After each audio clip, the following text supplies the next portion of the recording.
Mamadou Mouhamed Ndiaye. jërë ngeen jëf bali fetal yi tàkk ca nganuk Amadou Ba gawoon keroog ca sàkkal moo xëy di riir ci xët mu njëkk l'Observateur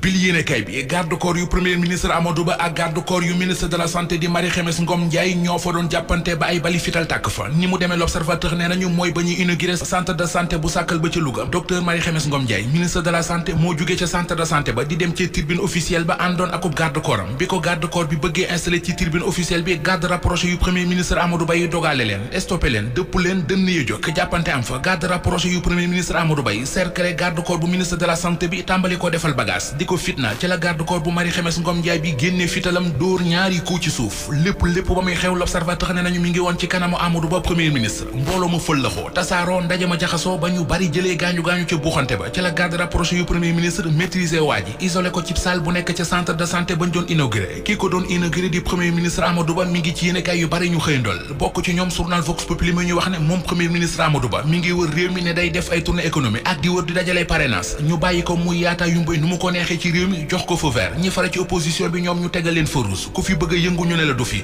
nañu defoon Alaaji Malick Gakou ca karawaanam ba yéenekaay bi ne nañu noonee la ñu def keroog Khalifa Ababacar Sall ca Fatick ne ba mu àndee ak ñoñam ne dafay mottali ji yéene ba mu yeggee ca Ndiosmone ci la ko alkaati yi dogaale ne ko dëppal Vox Populi gis ne waa police ak waa gendarmerie kumba am nday ak kumba ñàkk nday la ñuy def Aminata Touré ne ci xët mu njëkk yéenekaay bi lu ñu def du dëgg du yoon te teguñu ko fenn furul ci matay tribune nañu justice à double vitesse moo fi am ndax ñoo ngi bàyyi candidat bu Benno Bokk Yaakaar bi di Amadou Ba muy battre campagne ñi fara ci opposition bi ñoom ku ci bëgg a doxal ñu ne la doxal fooy tere leen ñu mobilisé wu journal lay fa nañu waa Benno Bokk Yaakaar xamuñu fair play ndax ñoo ngi bàyyi Amadou Ba muy yaata yumbay nu mu ko neexee du doxal nu mu ko neexee adversaire mi ku ci jug bëgg a doxal ñu bloqué la l'Observateur nañu pouvoir beeg ni muy doxalee bu leen jigul démocratie bi nekkeroog gàntal nañu yéene Khalifa Sall mi jugoon ne dafay mottali yéene arrêté woon nañu fi karawaan bu Alaaji Malick Gakou arrêté woon nañu fi karawaan bu Abdourahmane Diouf bu awale ne ko awal nële defoon nañu ko fayit Bougane Gueye Dany bu gëm sa bopp moom Bougane Gueye Dany moomee sax moom la journal Le Mandat xëy ci xëta mu njëkk ba dañu xamal ne Bougane génne na ay jaajam waa gëm sa bopp ñoo ngi collecté ay parrain ci juróomi téeméeri commune ak juróom fukk ak juróom-ñaar yi ci réew mi tribune nañu waa kër Macky Sall yi desuñu ginnaaw ci collecté parrainage ndax soxna Ami Mbacké responsable politique ci Touba dooni DAGE bu ministère des affaires étrangères dajale na lu ëpp juróom-benn junniy parrain ci diggante Ndakaaru Daaru Muxti Fatick Diourbel Bambey ak Touba Sénégal li mu mérito mooy candidat bu stable waaye réew mi méritewul ab doxandeem Abdou Karim Fofana moo ko wax ci xët mu njëkk Source A démb la ko wax ca Grand Yoff ci lancement parrainage bu waa Benno Bokk Yaakaar ndaje ma journal bi ne nañu dafa meloon népp meeting ndax mbooloo mu bari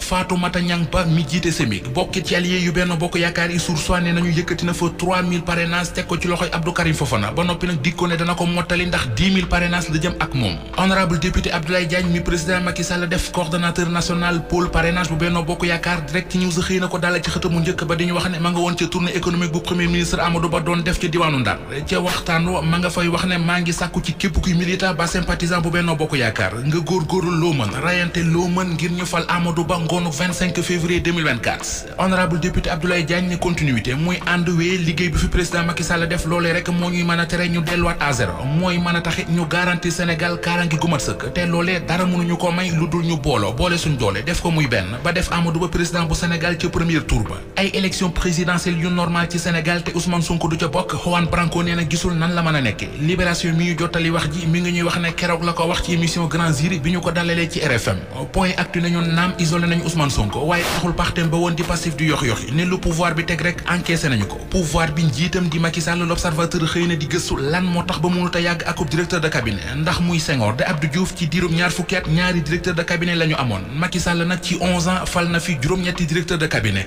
muy Abdou Aziz Mbaye di Mor Ngom Abdou Aziz Tall Mouhamadou Makhtar Cissé Oumar Youm Augustin Tine Mahmoud Saleh ba ci Abdoulaye Daouda Diallo ñu jàll ci mbëkk journal bés bi le jour mi xëy di ñu xamal ne ca Caaroy ñu bari ci askano foofee ñoo ngi ci jaaxle ndax gaalug loo ca gu déparé woon Kayar doon dem Espagne la ñu déggul ci moom dara te boobaak léegi def na fukki fan ak juróom-ñaar Boubacar Seye bu Horizon Sans Frontières di ñu xibaar ci Libération ne juróom-ñett fukki nit ñoo ne woon ca gaal ga ay xale nga ca woon ay jigéen a nga ca woon Libération mi nga ñuy waxit ne keroog samedi junniy migrant ak ñaar téeméer ak fukk ak benn wàcc nañu ca Espagne te ñoom ñëpp Sénégal la ñu déparé am na it gaal gu fi déparé woon doon dem Espagne ci Géejawaay fa la teere amit yeneen i candidat yoo xam ne waa ji leen waroon a yóbbu mu di convoyeur moo leen teg dil ndax da leen a encaissé war leen a yóbbu Espagne ak hostel gaal ga ca Ngor